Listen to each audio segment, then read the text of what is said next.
I've seen firsthand the challenges that small businesses, rural families and coastal regions face. It is my unwavering commitment to ensure that their voices are heard in the corridors of power.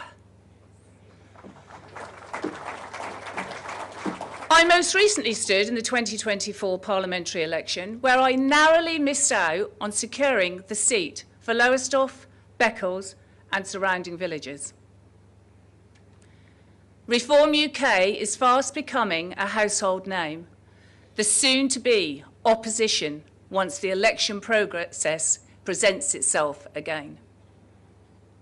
Myself and my team are eagerly waiting on the sidelines as the latest polls show Reform UK is the leading party for my constituency at 31%.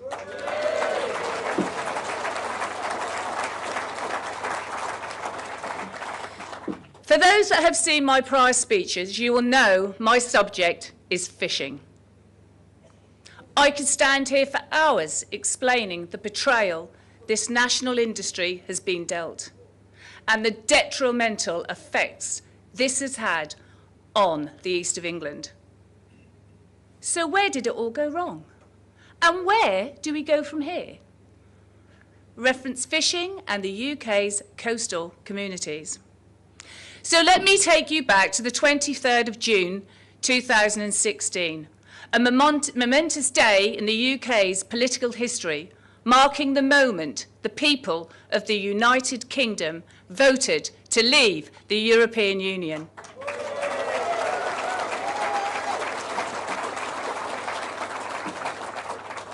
As you are aware, the topic of UK's fishing industry featured heavily at the forefront of the Brexit campaign.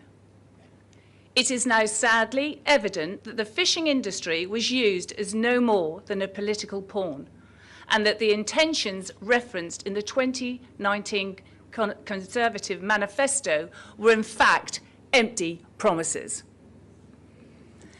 The Conservative government failed to deliver on their commitment to leave the common fisheries policy and the UK becoming an independent coastal state. How can we be an independent coastal state when we don't control our own waters?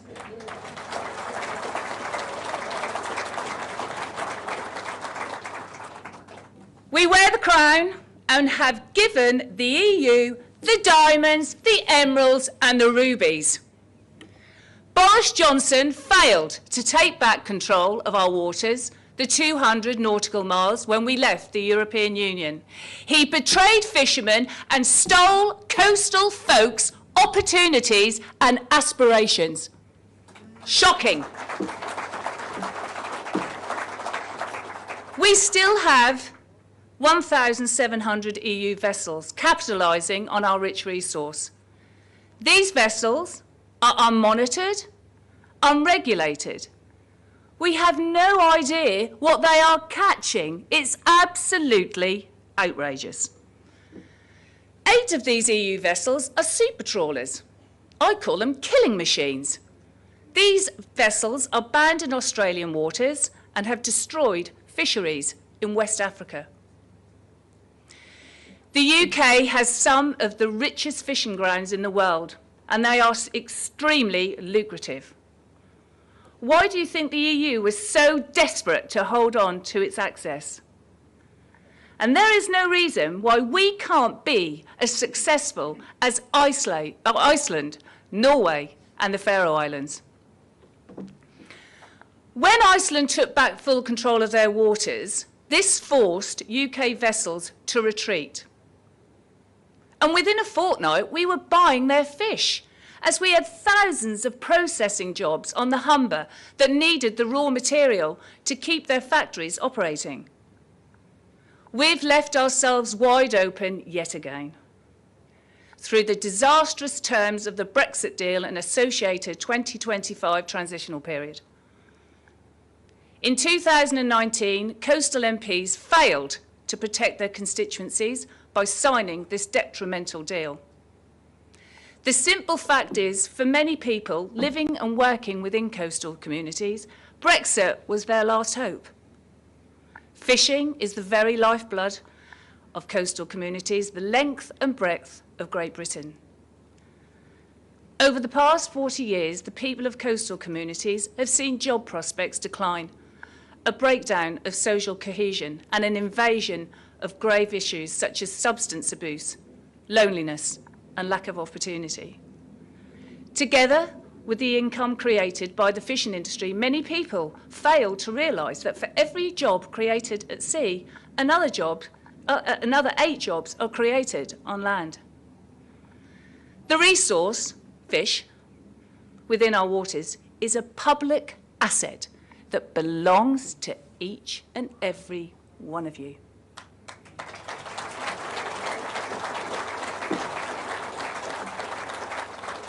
Ladies and gentlemen, did anyone in government ask your permission to trade your asset away?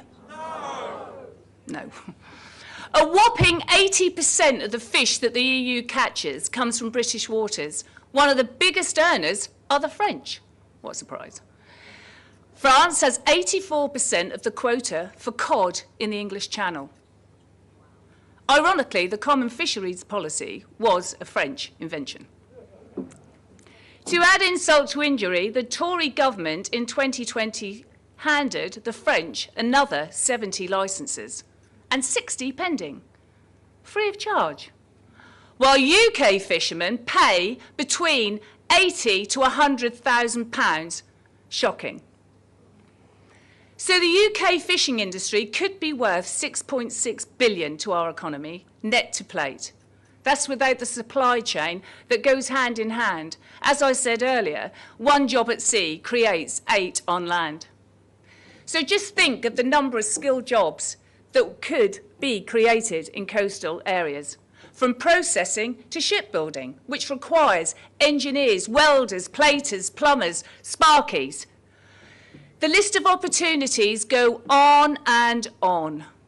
By simply taking back what is ours and providing opportunities, coastal communities would thrive once more.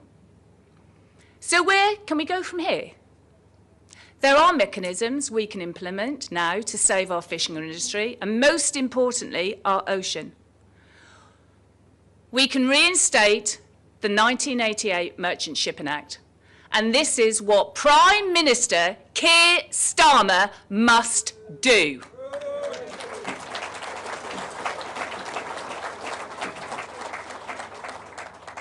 Our government must not buckle to the demands of Brussels like Boris Johnson and Ted Heath.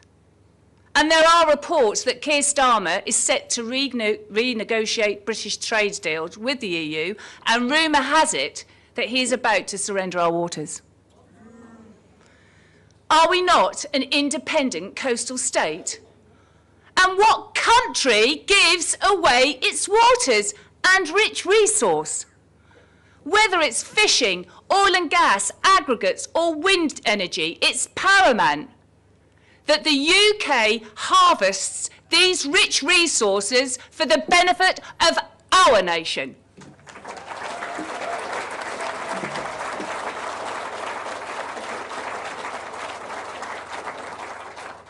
As I said before, ladies and gentlemen, fish quota is a public asset.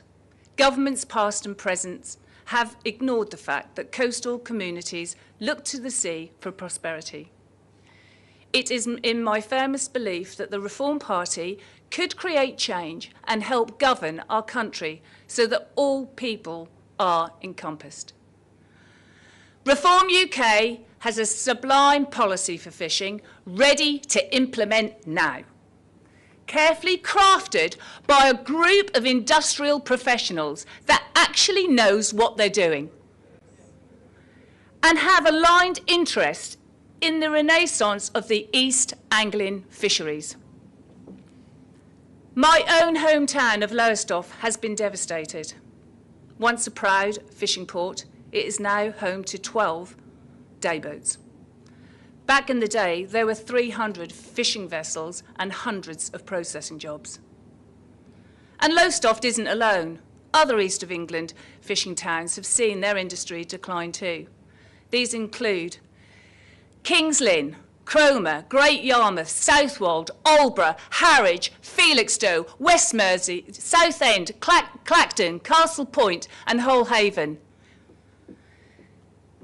It isn't too late. Through the support of the British public, we can save our fishing industry. And let me be clear, this isn't just about fishing. This is about our sovereignty.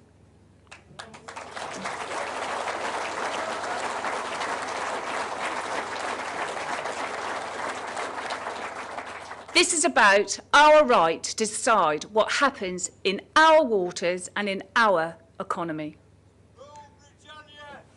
Yes. Britannia rules the waves. La, la, la, la, la, la, la. I can go on, right, and I can sing. We've been handed the power to turn things around, and we must not squander it.